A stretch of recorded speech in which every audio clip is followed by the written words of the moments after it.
Welcome back to the Restoring Darkness podcast, hosted by Michael Colligan and my friend and colleague Mark Baker.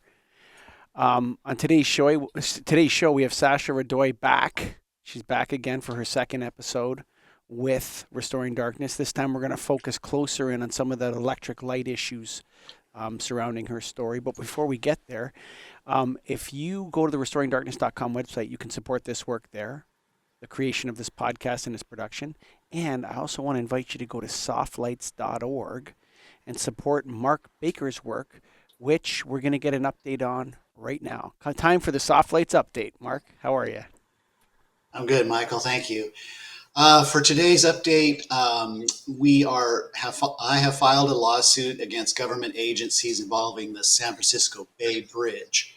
And so as part of that lawsuit, we've uncovered a lot of documents, and they are shocking. So what we've discovered is that the project was given a notice of exemption from environmental quality review, despite the fact that other agencies like the California Department of Fish and Wildlife had some comments to say about light pollution. So they quickly issued this NOE.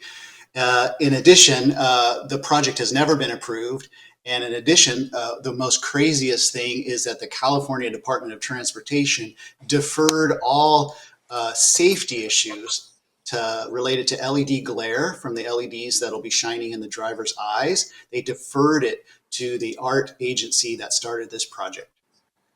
So because of that, I have filed a motion for a preliminary injunction. We're going to try to get them to stop the project before it even gets to trial. That's our update. Well, the more I talk to you, Mark Baker, the more I realize that this right now I got 5 of the 7 deadly sins as causing light pollution, like direct sinfulness is causing this light pollution epidemic. I did a podcast on it. We'll be looking for the last 2, but I think, again, there you go. You're pulling out something. Something's coming out. They started in one place, and it ended up being approved by the person who started it. Wow. Yeah. So, right. This is what's going on. Yeah. And it so goes around in a big circle. How about that? Exactly right. Sasha, yep. Finish up, Mark. Go ahead, Mike. I was going to say, okay. Sasha, welcome to the Restoring Darkness podcast. It's good to be back. Welcome back. Yeah, welcome back. All right, Mark. Well, Sasha, you and I have been working on this project related to LED streetlights in your town of Barnet in the United Kingdom. And when I say you and I have been working on it, I mean that the Soft Lights Foundation tried to help a little bit. But basically, it's been all your work. And you've sent us some documents that I've read through some of them, and they have outrageous statements from the city council as to the benefits of this LED light and ignoring the harms. And you were impacted by the switch to LED streetlights, and you chose to fight. And so I will tell you. I certainly did. Yes, that Sorry? I'll tell you straight up, Sasha, that I'm proud of you. We're happy to have you on this show. And why don't you tell us a little bit about the story of how it all went down? Okay. You may have to cut me off if I go on too long. But I was sitting right where I am now in my office, and right in front of my office, there is a street lamp. No, you can't see it in the back of the mirror. There is a street lamp, and I was in my office, and I think it was the 19th of January 2020, a year none of us can forget. And I saw the guys on their cherry picker changing the lights, and I thought, wow, I didn't even know that light was broken. That was super fast. And then I walked out of the house. It was around 7 o'clock in the evening to walk my dog.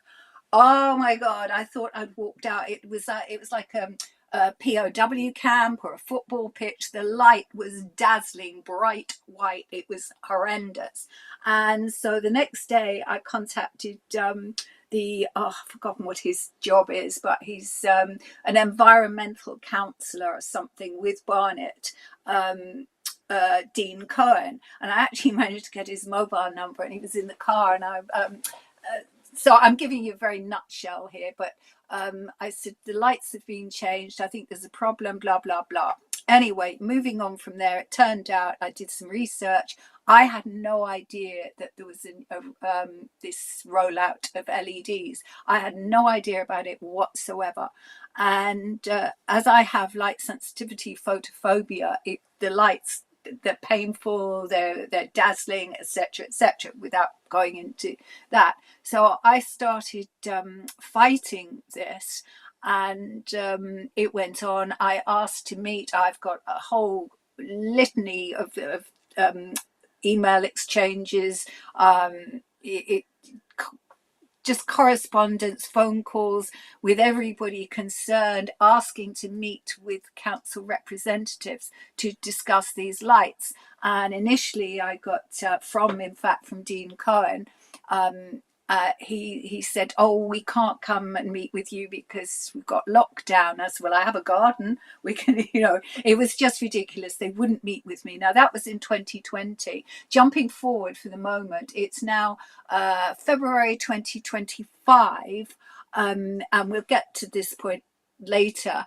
They are still making excuses and refusing to meet with me. Not one council representative, other than an engineer, has met with me, and he didn't really meet with me. I just happened to catch him in the middle of the night checking the shields on the lights. So it went on, and I said, "Okay, then I'm going to sue you." And unfortunately, I mean, I work with some amazing lawyers who represent my clients to do with eye surgery, but rather than, I was so focused on that issue, I looked for a lawyer who could deal with local authorities. And I found this lawyer, and she was advertising. She deals with local authority issues, but of course, this is the first of its kind, or first legal case. Oh my God, she was useless, and I'm not going to mention her name, but I ought to. But anybody wants to know her name, feel free to ask me. And she, oh my God, she was basically like a post box. I'm an intelligent person. I work with lawyers. I'm pretty good at legal stuff.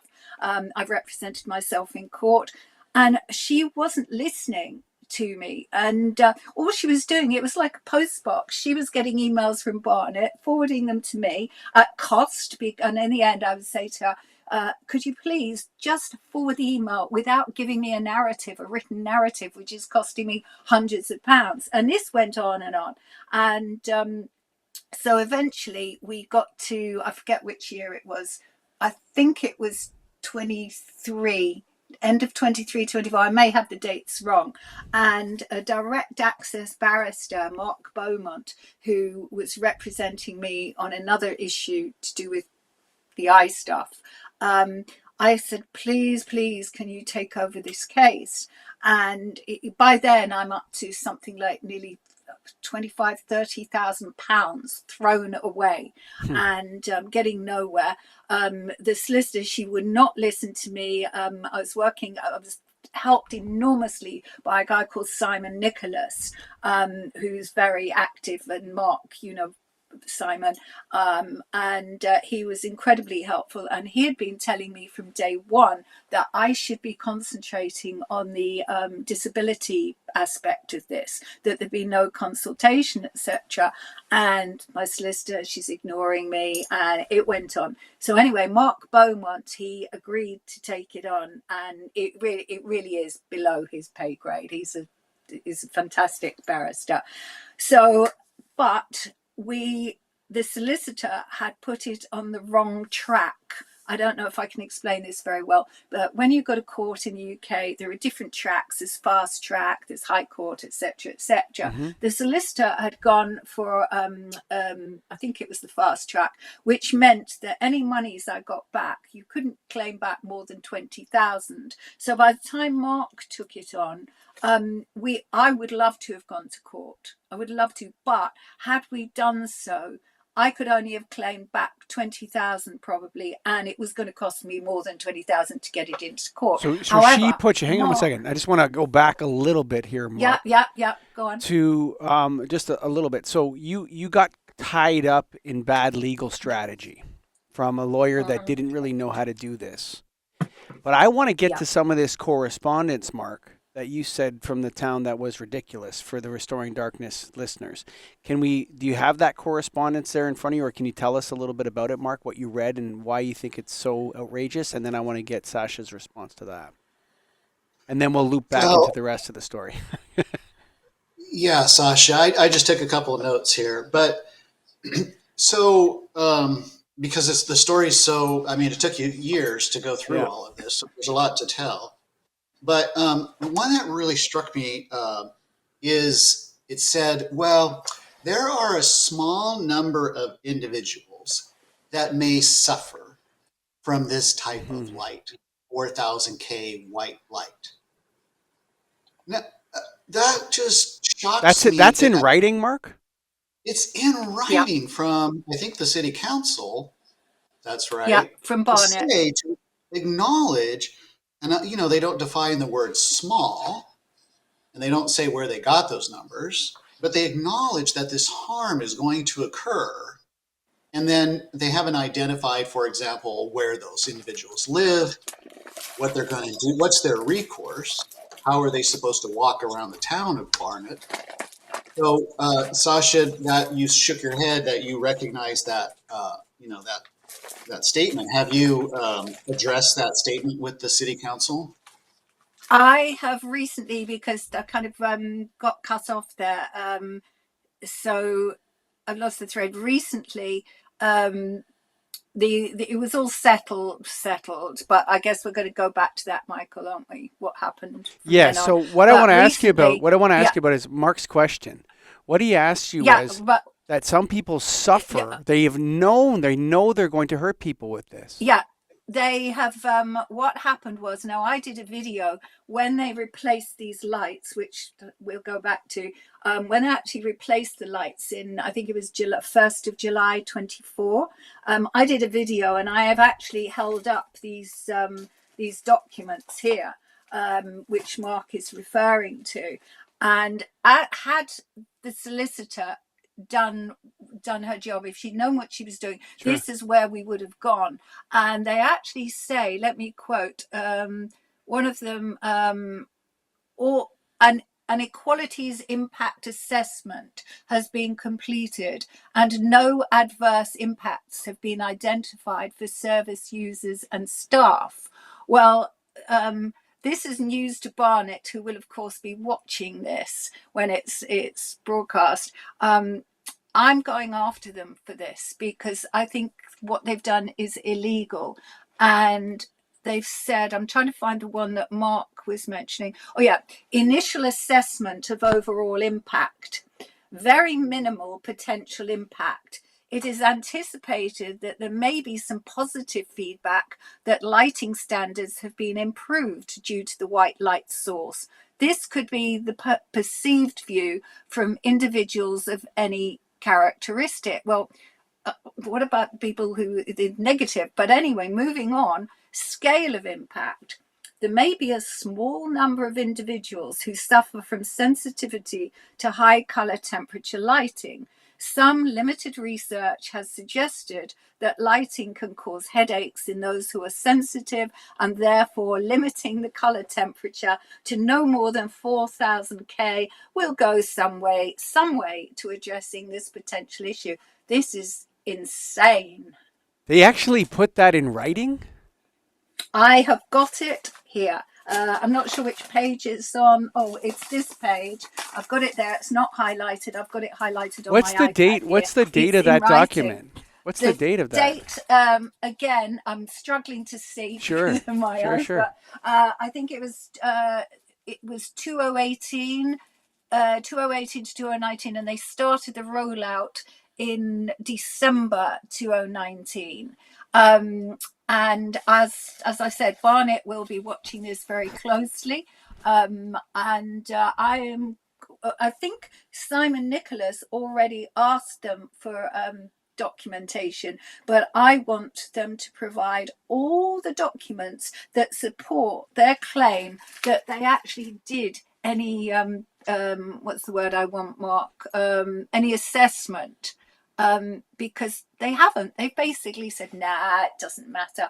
Um, uh, It's crazy. It's crazy. It's Mark, crazy. what's your bet on the percentage of small? Is that what percentage? What small percentage number? Because it has to be more than 1%. Right? Like, are you? It's not a percentage. Are they going to put 0.001? Like, what percentage of the population has this issue that they discovered in 2018 and 19 that nobody else knew about? And like, do you have an estimate of what their percentage number is, Mark? No, but I mean, if you were just to say small, 10% could be small, 1% One could out be of 10 small, people can't walk the streets at night.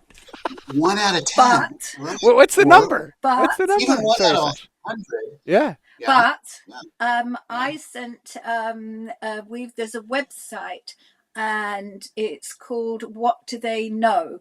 It's a UK site, and you can send. It's the best way to send a subject, not as an SAR, sorry, to send a Freedom of Information request. I only discovered this about 2 years ago. Instead of sending an FOI and the organisation sends you back the information, nobody really sees it. You actually ask the question on this website, and hey, everything goes on this website. So I actually asked the question, how many to Barnet? How many shields have been put up? How many complaints have there Mm. been, etc., etc.?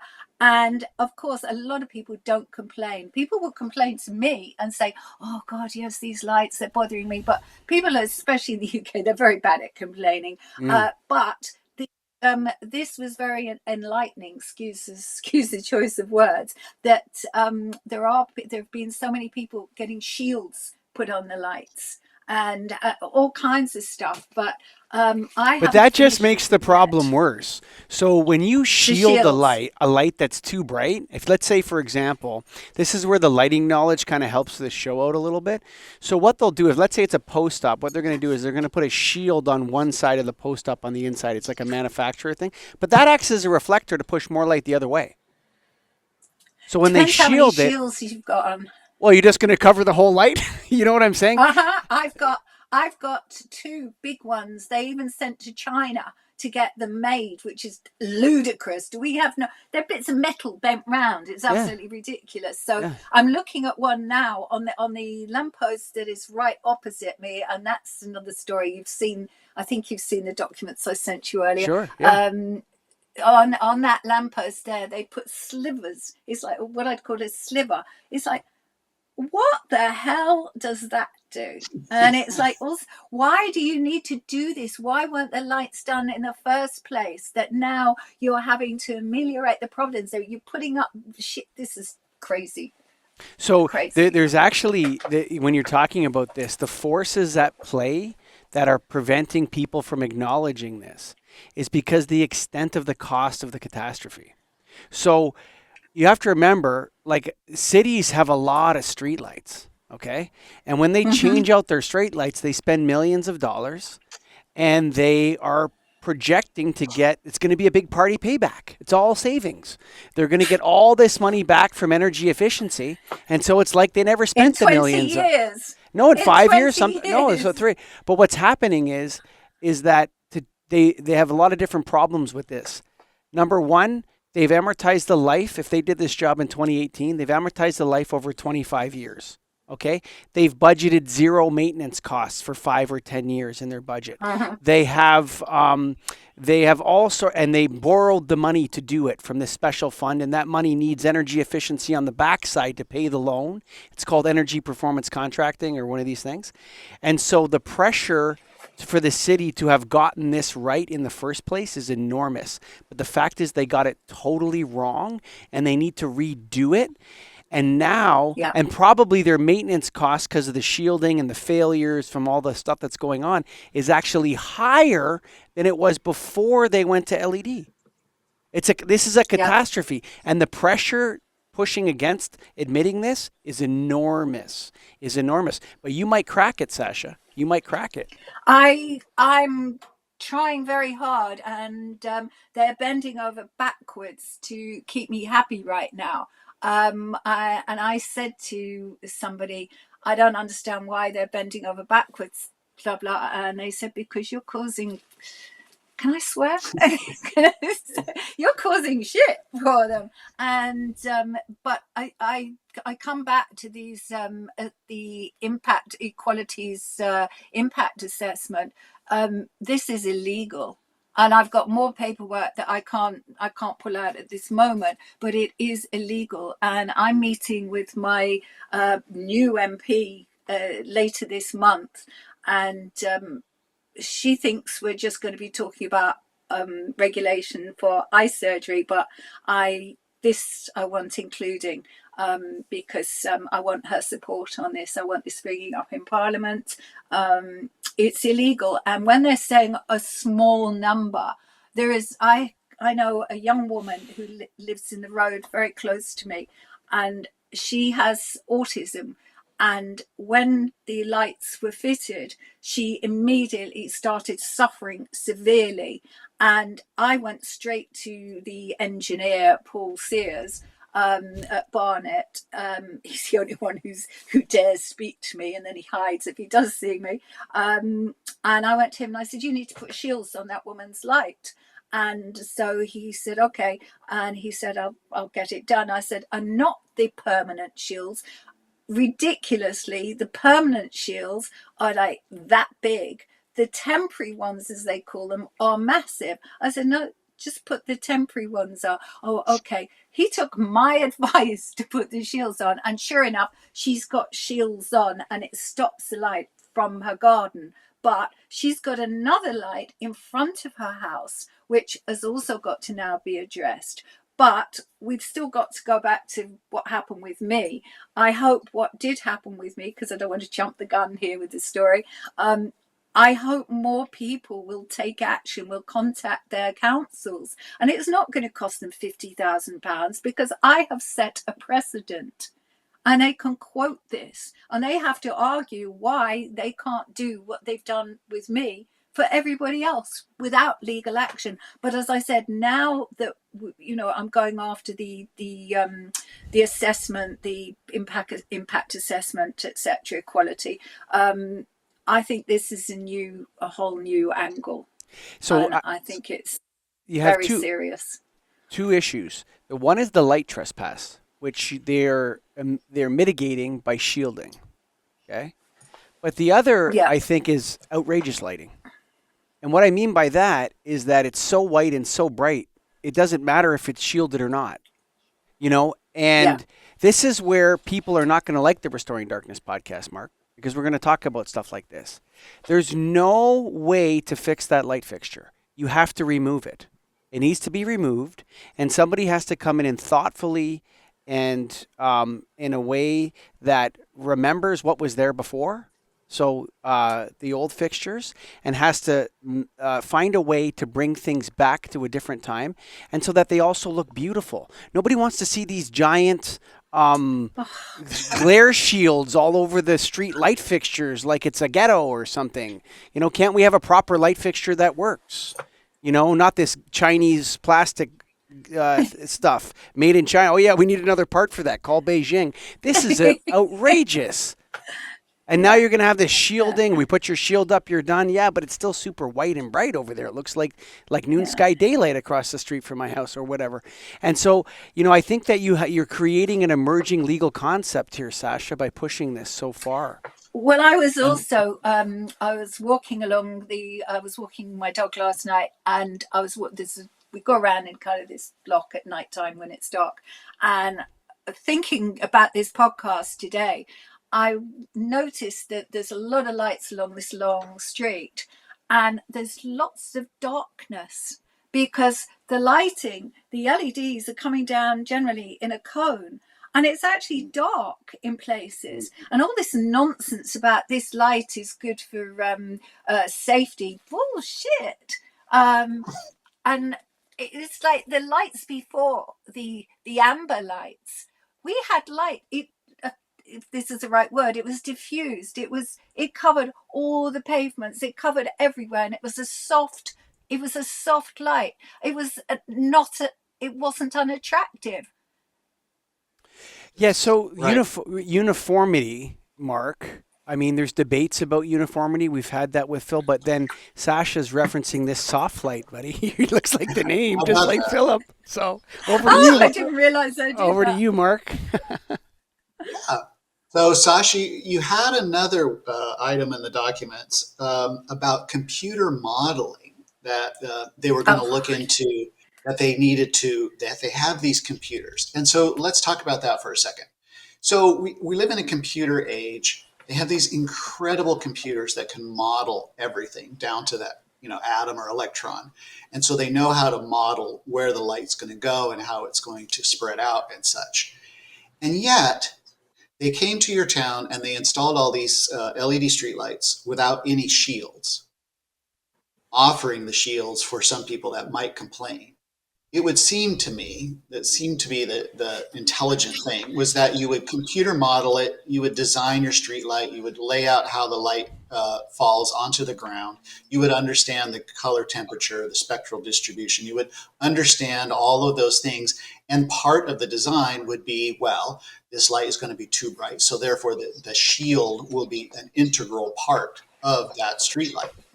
When we used to have high pressure sodiums, that's what we call them in the US, they have a big plastic or glass dome on these lights that have different bevels that go in different directions. And it's helped spread out that light to where they want it to go. It was big and it sent that light softly out where you wanted. These LEDs are tiny things and the light's just straight into your house, really. Talk about this computer modeling thing and like, I mean, did they just skip that step for the whole streetlight design? well, you didn't hear the recording that I sent to Michael. Um, I recorded. I forget what year it was. Maybe it was 21. Paul Sears, who's the senior engineer with Barnet, I just happened, I was about to go to bed and I looked out of the window and there he is outside skulking around. So I quickly ran out and I said, what are you doing? He said, oh, I'm just checking on the shields that have been put up. And I went, okay, do you want to hold on? I'll take you on a little walk. So I came back in the house, got my phone and put it on record. And I asked him a number of questions, but the one that relates to what you've just said, I don't know if you recall this, Michael. I said to him, how were these lights, how were the columns positioned? And he said, who chose where they should, and we're talking columns that have been here for 30 years, maybe more. And he said, oh, it was done by computer.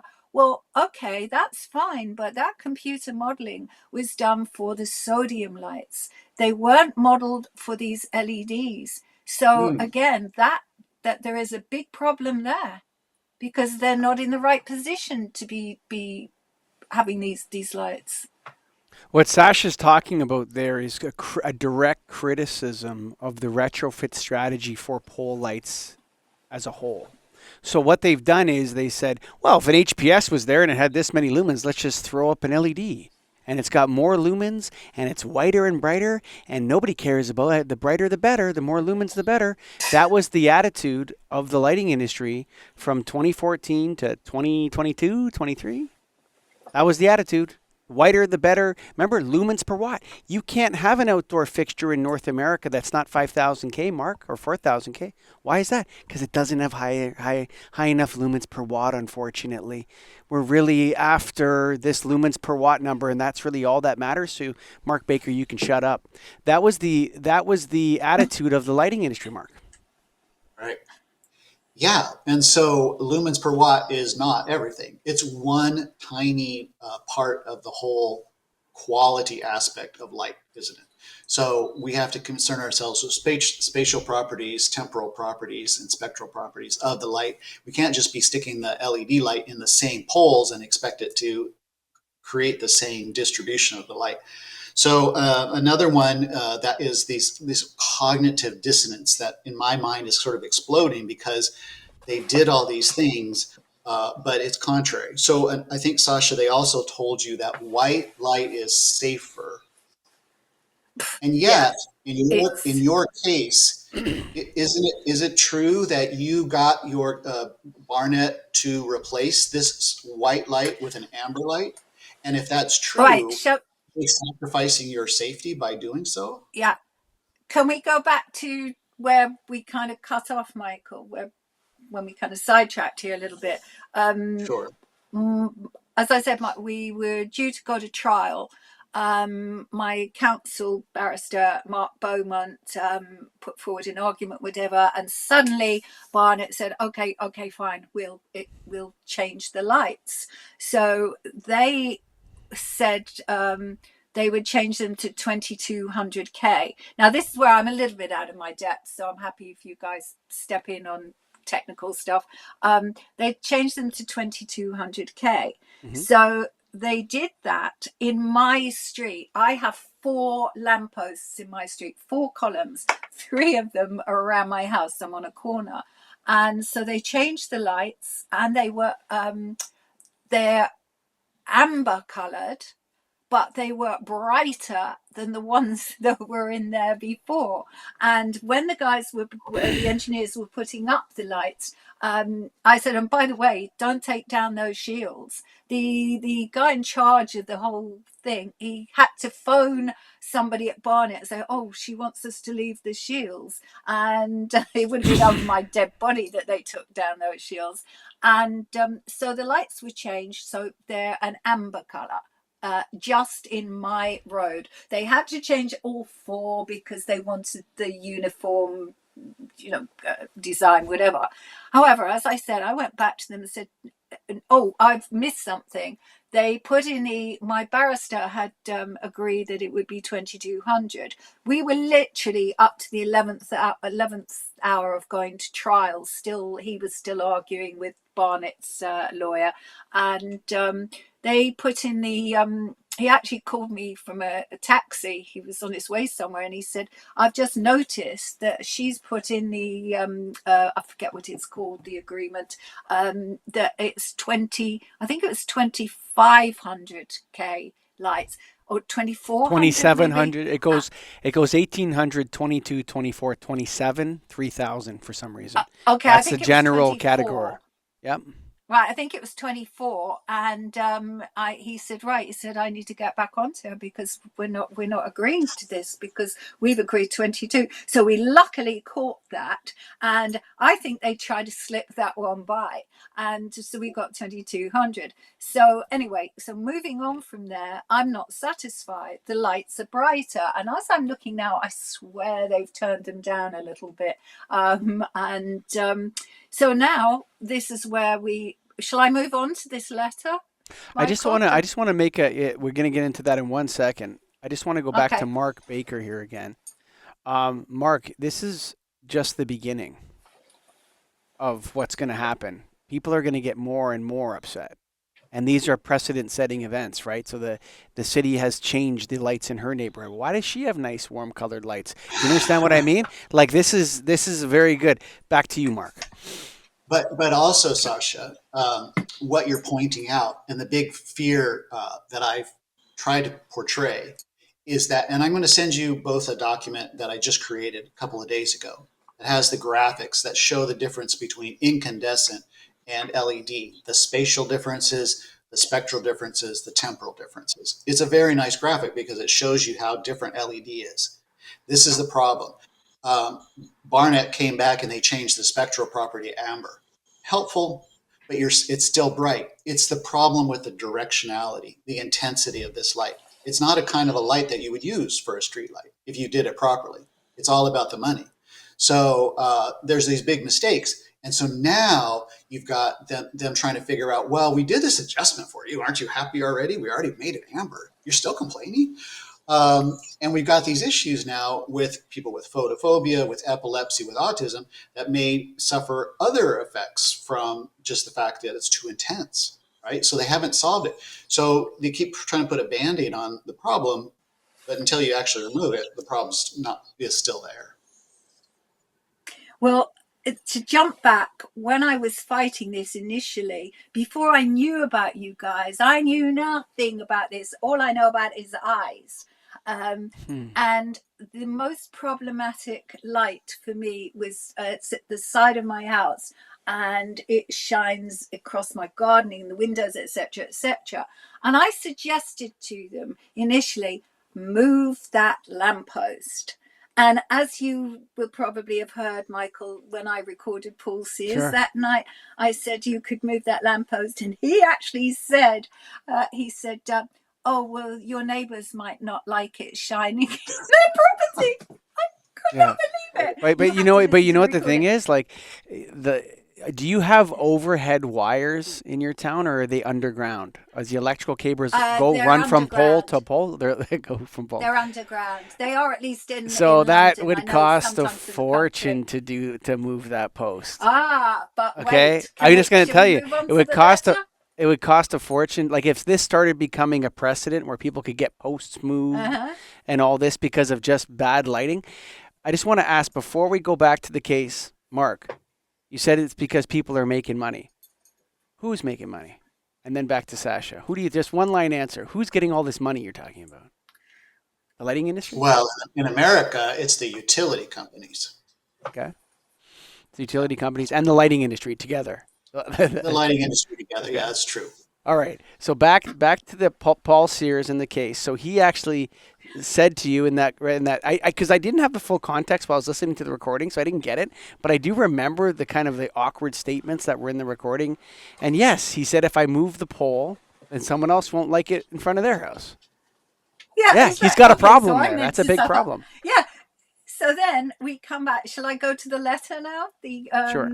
Yeah. I don't want to spoil everyone's fun here, but so this has gone on, and they're busy saying we're going to do this, we're going to do that.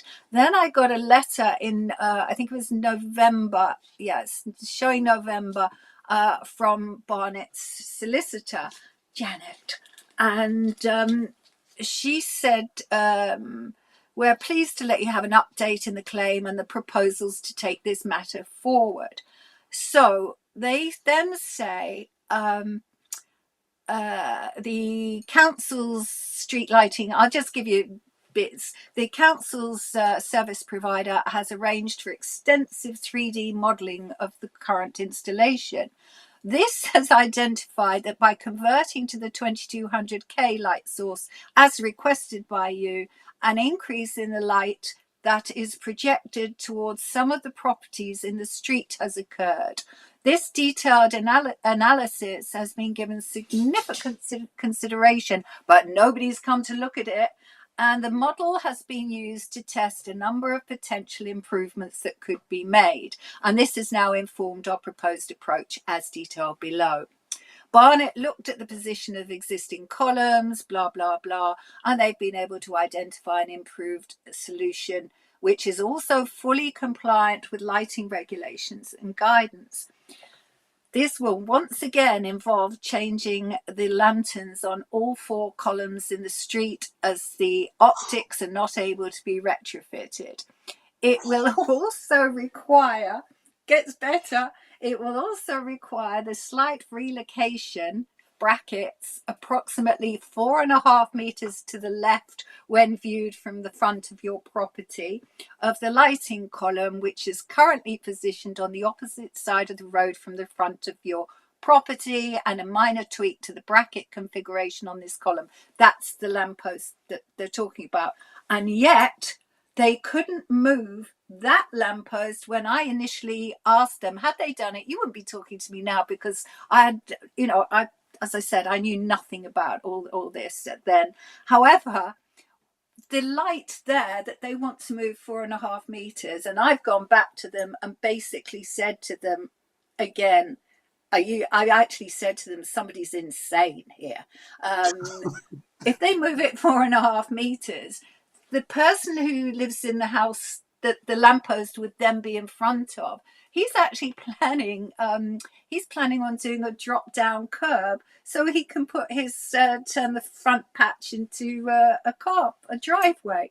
So, and I don't think he's going to be very happy, which he's not, because I've already spoken to him. But why are they now saying they can move this lamppost when they couldn't move that one? It's insane. And then they go on and say, Barnet Council intends to fully cover the costs, and we trust that you'll appreciate the effort that has gone into looking to make further improvements in the lighting of your own. God, yeah, I really appreciate it, Janet. Just let me comment on And that. This is where this is an interesting position. So you have two counterparties. You got you on one side. You don't like the lighting that they've changed to, and you got the council on the other side, and they're saying, look at how much work we've done for you, right? And they're going to you and saying stuff like, what do you want us to do for you so you will go away and stop complaining? Sasha, you're a lighting expert. What type of lighting do you want us to put here so we don't have to deal with you anymore? Right? And then they send this, we now have checked the lighting regulations now. We checked now, and the new system that we're going to put in is not in violation. So are you saying the old system was? And the reason why we're here in the first place is because you violated a whole bunch of lighting regulations? Why don't we just put back what was there before and don't worry about moving any posts? That would be an interesting start. I'll tell you this, it would be easier to custom manufacture the old fixtures that you had there and ship them from a custom lighting factory here in Toronto across the ocean to London, England, exactly in the post-op size, and put them right back where they are. And I could come do them personally for less than they're going to charge, for what less than they're going to pay to do all this stuff. Like, these guys got to get a grip here, Sasha. Michael, yes. That is the solution. That is the solution. What was it before? I suggested that as well. I said to them as well, why don't you just put back the sodium? Oh, well, blah, excuse. And yet there are people in the UK who have had the sodium either left in place or put in. I think there's another guy who's very involved in this, Gavin Ryder, Dr. Gavin Ryder. You're familiar, I think, with him as well, Mark. He's been chasing this up, and there's all kinds of things they could. Basically, they shouldn't have done this. Yes, and they didn't give notice to the residents of the change, and they pretended like everyone would just like living in a prison yard, because everyone loves to live in a prison yard, right? They just assumed that, hey, you prisoners, you'll be good with all this light on you. Right? It's like, what? The only solution is a return to the precondition. In this dispute here, that is the only solution. Let them know I can probably do it for about £50,000. We'll have it all wrapped up. I'm not kidding you. I'll get those 4 lights custom made for you. Well, yeah, I would like them to give me back my £50,000 that it's cost me as well. But it's also what I'm saying is that it's also costing them a fortune as well. Like this is costing a fortune on both sides. But I shouldn't have had to spend that money. There's no way, and suddenly they back down when I get a decent lawyer involved.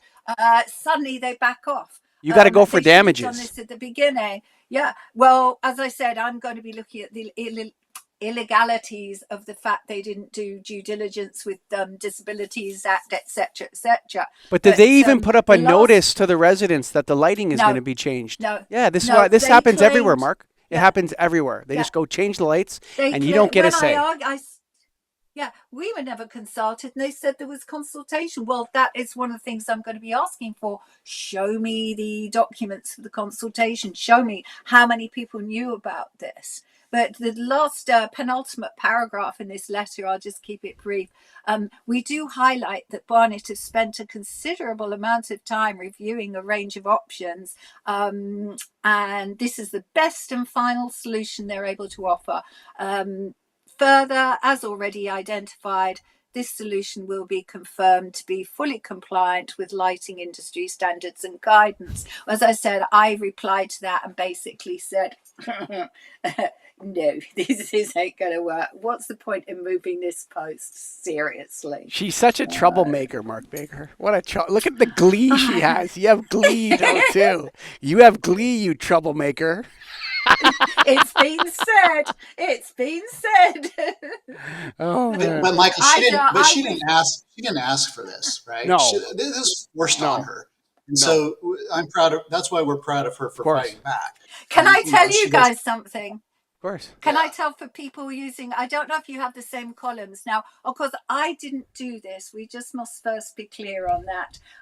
When I started fighting with Barnet, I thought, okay, there's a way to minimize the light on the one column that was shining over. So somebody got up on a ladder and painted the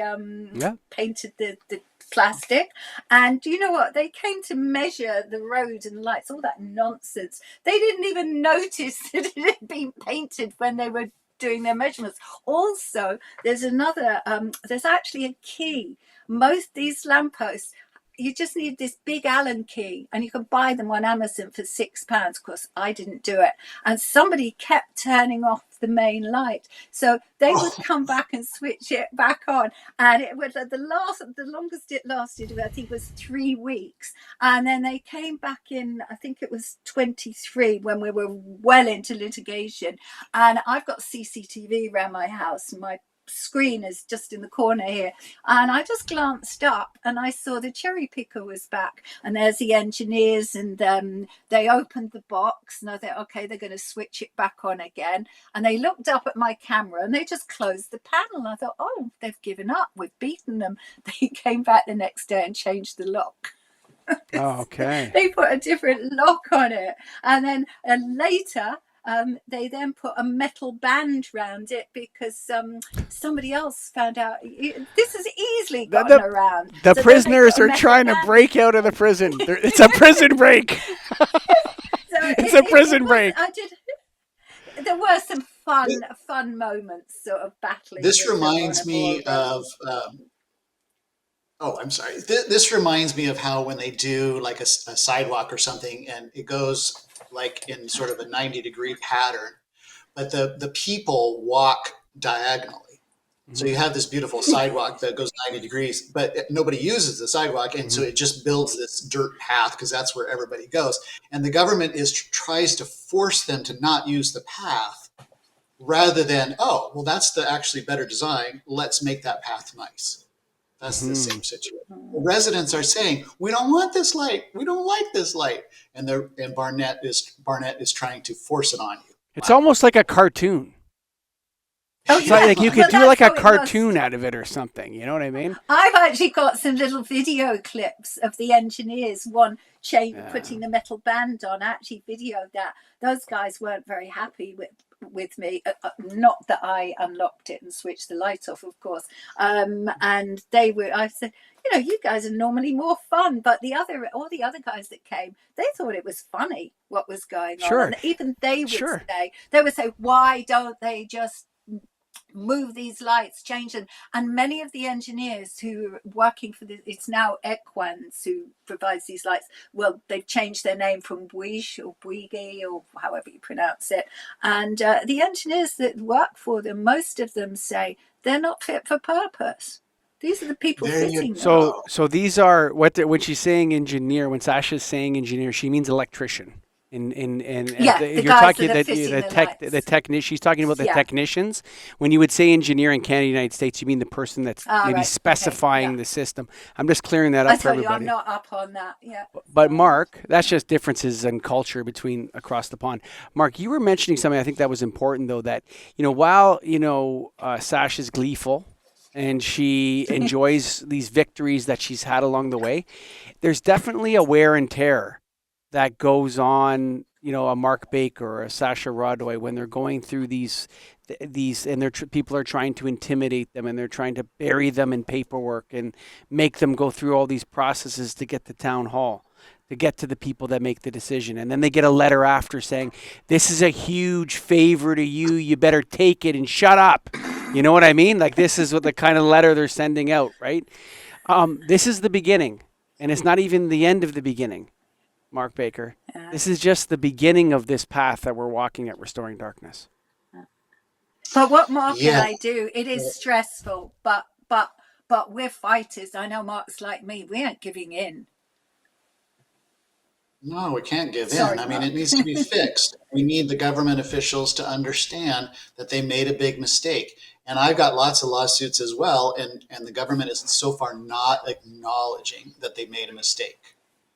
It's too difficult. So that would be a key point once they admit it. And Sasha, some of the documentation that you have, though, is just tremendous, that they've acknowledged in writing that they've made these mistakes, that there are a small number of people that will suffer this horrible Was it a acute small reaction. number or a small percentage?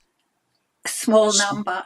Oh, a small number. number. Small Is that number. a Yeah. again? Sorry, Mark, for interrupting, but it's like I did when I hear that, I'm thinking like, well, what's that? 1,000 people? You know. Yeah. Anyway, Is it This five Michael, people? Six people? this small Uh, number phrase is in big documents like the International Energy Associate, IEA or something. They have that same small number. It's there often that they're aware of this thing, but they don't quantify it. That helps them that's it's because they not. don't know what causes the problems. They don't know what the problems are totally. They're discovering this is completely new. These people, listen, these people in the lighting industry, I'm just going to say it, they're flying blind. They don't know what they're talking about. This is a total technological revolution. This transformation from conventional to LED is nothing like the transformation from incandescent to fluorescent or HID or any of these other sources. This is a complete and total transformation. They don't know what the hazards are. They don't know how to ameliorate them. They don't know how to make fixtures that won't cause these problems. That's a fact. They're I've flying you blind. you asked me what date those the documents were. I've just noted that on the initial equality analysis for resident service user, it was dated the 1st of November 2018, and they rolled them out December 2019. So that was just a year. And in this document, again, I may be repeating myself, it says equality, etc. Explain how affected. And for disability, it says affected potentially. Explain how affected. Impact to be fully assessed, and then limit the color temperature. Well, this was the assessment. The assessment was completed on November the uh, 1st of November 2018. So I'm a little bit confused, and Barnett are going to have to explain this to me, why it says to be fully assessed, and yet this is the assessment, if you have a look at that document. We But start in the beginning, we go all the way back around to the beginning, like I said at the beginning of the show, right? That's how it is. Yeah. The assessment says that we need another assessment, and this is the assessment. The assessment says that we need another assessment, and this is the assessment. Right? This is how these institutions cycle themselves. We call this the lighting industry deep state, Sasha, where yeah, I it's remember you using the it's a word cycle, before. right? Where of denial, protect the reputation of Barnett or for the IES or this person's ego over here or whatever the problems are. Listen, this is a freight train, lighting industry. You're in trouble. It's not going to stop. This is going to get worse and worse and worse because going from 5,000K to 4,000K, now we're at 3,000K. Is this good enough for you guys? No, it's not. It's not good enough because you don't know what you're doing and you're asking us what you should do to fix your problem when you started out not knowing what you were doing in the first place. Can I read another sentence out of this document? Sure. As the LED light output is whiter than the old sodium lamps, it's anticipated that those using the public highway may believe that the lighting standards have in fact been improved. This is due to the human eye being able to operate more effectively when objects are lit with white light. This is partially due to color rendition being much improved under white light conditions. Well, I have one word and I said it earlier. Yep. This is just nonsense. So this is the It's marketing myth that nonsense. they use. Oh, those streetlights are just like the color temperature of the moon, so it's perfectly fine. Oh, this will make our visual acuity better, so therefore we'll be much safer. But of course, we have it on our website. Noah Sabatier, who was on our show before, talked to us about these studies that they did are done poorly and they're not correct. It's not true when you're traveling down the highway and your rod cells are bleached out. You can't use them anymore. can't see because the glare was too much. Some of those things are speed dependent. And so all of that's just, they throw it together as some way to sell this product. And now that's what we were talking about earlier, is that they're coming, okay, sure, Sasha, we'll put in the amber color. That's fine. Well, now is your life at risk for safety reasons because this white light was the safer one? Why would they be able to flip back and forth like that? If we had amber, it was so unsafe, and now we switched to 4000K, which is so safe, and now we're going back to amber. It doesn't seem like people know what they're talking about. They don't. Yeah. But the mentioning car headlights, which is another issue, but assuming, or their assumption that, okay, everybody's going to be happy with these street lights, with these bright white LEDs. An easier comparison for me is, of course, many of the people who I'm helping to do with eye surgery who are suffering with these lights and they can't drive at night. However, I have a lot of friends and people I've met, they have no problem with their eyes, but they can't drive at night because of these LEDs. And this is the same effect they'll be getting from the street lights. So it's Yeah, but what I don't understand, what I don't understand by I totally get the strategy. Are you happy, lady? We fixed it, right? We did what you said you wanted. Sign here, and then you let us go, or whatever, right? I get their strategy. It's very bullyish, and it's definitely unprofessional, and it doesn't ring with confidence that they know what the heck they're doing.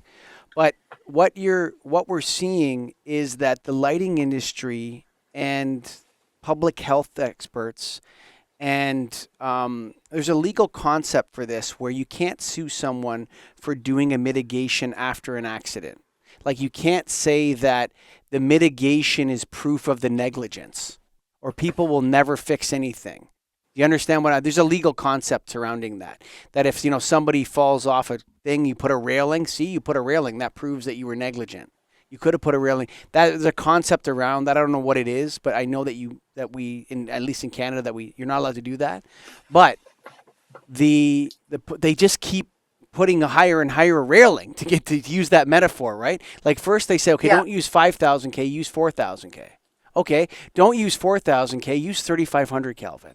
Okay, don't use 3,500 Kelvin, use 3,000 Kelvin. You've tracked this, Mark. Now, where are we at now? We're down to 27 is kind of the sharp number on what it is that the lighting industry can go down to, right? And like, people are saying, it's 27 now. God, get off my case. And it just keeps pushing this number down. Instead of the lighting industry, I'm in the lighting industry, just saying, embracing and say, okay, we totally screwed this up. Okay, this incremental go down the ladder and admit everything, this is exhausting everybody. We need to wipe the slate clean and start over with this has to stop. We don't know what we're doing. It's a catastrophe. The lighting industry is being dragged to that point. I don't know if it's 4 years away or 15 years away, but at some point there's no off-ramp for them. It's a total catastrophe. They're trying to off-ramp with you by changing colors and putting shields, and there's just no off-ramp here, Mark. Until somebody admits this problem, Mark Baker, and says we've really screwed up, and this whole thing is wrong, and it hurts people, and it causes damage to people's eyes, and all this other stuff, they just have to admit it, because it's so bad that I don't think you can build the lighting industry an off-ramp where everyone can, yay, we're all winners. We all did the right thing, but we screwed up, but we're all better now. Look, we gave Sasha brown lights. They're brown and with amber or whatever. This is such a catastrophe. I could drag on about it, but Sasha, do you have any final thoughts for the Restoring Darkness audience on your great and final journey, or do you have to come back again and update us? I'd love to come back again. I think there's lots more to be said. But one thing I've always said, if they could put in 2200K lights in my road, why couldn't they do that initially? Why? I know this is probably a silly question at this point, but why couldn't they put amber lights? I know the answer to that question. Yeah. I can answer that question for you. It's really simple. Please. The lighting industry everybody in the lighting industry got taken out by Johnny Come Lately and the Lighting Marauders. They're a band, and the whole world started listening to Johnny Come Lately and the Lighting Marauders. Okay? And now Philips, GE, and Sylvania are all gone. They're not in lighting anymore. Okay? And what happened was that everything in the lighting industry became about lumens per watt and the maximum amount of light you could get out per watt. And nobody cared about anything else, Sasha. And so they didn't even make warm Kelvin temperature outdoor lighting. They hadn't invented it yet, or that was super expensive, or because it was yellow, it had 5% less lumens per watt, so it wasn't allowed on the table. And they bulldozed everyone that stood in their way on this lumens per watt thing, vis-a-vis the Mata episode, where they say, American Medical Association comes out and says, hey, this is not good. Get out of the way. You don't know what you're talking about. We know everything about lighting. We know what we're doing. And they bowled forward and they steamrolled anybody that stood in their way. And these institutions have the same people in charge of them, or the same people are there that caused the problems. And so they need to admit it. They need to admit they screwed up. And there's no off-ramp. So I think probably that's the reason. Sorry, I was giving you the reason. For me, probably. No, yeah. The last thing I would say for this podcast is that I hope that what I've done is going to cause change and cause more people to pay attention. And I hope that I'm going to expose what's happened with the assessment stuff. And of course, it's not just Barnet. In the UK, it's the whole country, and Scotland and wherever else, and of course other countries. But I hope that what I'm doing will help get an answer, get a solution. Never mind an answer, a solution. Because what can I say? That's exactly the same reason that Mark and I are here. Isn't that correct, Mark? Yeah. Sasha, you're doing a great job. Keep pushing these people. The Soft Lights Foundation is here to support you. I'm going to send you some documents after this show that's going to help you. Keep asking those questions, those justifications. Why? Keep asking why. Why is this correct this time? Right? Is this the right answer? Can I just give myself a plug here for people who want to wear? Please, anybody who doesn't know me, my work, please just Google Sasha Rodoy. Look for me on LinkedIn, Facebook, Twitter, or X as it is now. And please have a look at what I'm doing regarding eye surgery, which is how I got involved with you guys. So it was a knock-on effect. And so you can give money to everybody when you come out to Restoring Darkness. You can support the Restoring Darkness podcast. You can support Sasha's work. You can support Mark's work at Soft Lights Foundation. We're a lonely crew out here, and we're not interested in our celestial. I love the stars. I love the stars like everybody else. Oh, me too. Okay? But that's not what we're talking about here. We're talking about the dangers of light pollution for humans and wildlife. And that light pollution is pollution. So if you want to support this work, you can go to softlights.org. Give your website out one more time, Sasha. You can go to Sasha Rodoy or My Beautiful Eyes Foundation. Easier just to Google Sasha Rodoy. Check out Sasha and Rodoy. Find my sites. And I'm Sasha Rodoy on LinkedIn. And there's lots of interesting stuff coming up about me soon. Oh, yeah. And, of course, you can always go to restoringdarkness.com. Thank you for listening. All you folks up there, don't forget to like, share, cut clips, do whatever you do. We're coming out hot. Thanks for listening.